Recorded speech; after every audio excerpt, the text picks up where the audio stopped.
Dear 2018. You didn't exactly ride like a Cadillac, did you? You've proven yourself time and time again to be a tricky year to manage. There were no real big things that happened over the course of your time with me.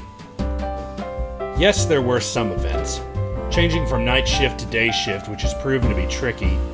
The first major expansion to the layout since construction plans were laid out 3 years ago.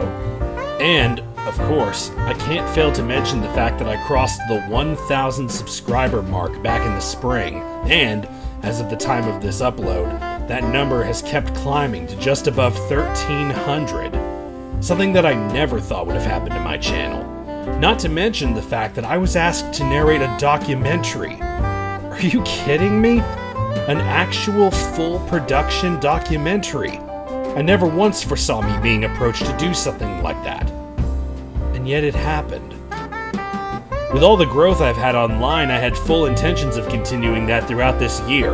The podcast I started was supposed to be a big step in that direction, along with the product reviews which I've done since last year.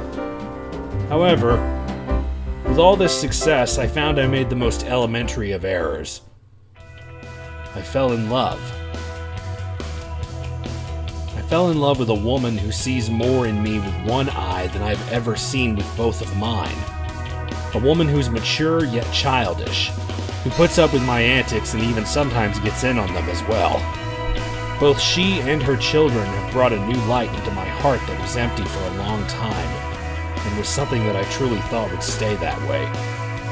And yet here we are. What started out as a friendship 2 years ago has grown to much more than ever. We've ran away together on random outings, both involving trains and other things, just for the sake of being together. Sure, us hanging out has caused me to slow my pace some, but maybe that's not such a bad thing. And while sure it hasn't all been perfect, the one thing I've learned after being on this earth for a quarter century is that sometimes it's within the imperfections that one finds true beauty.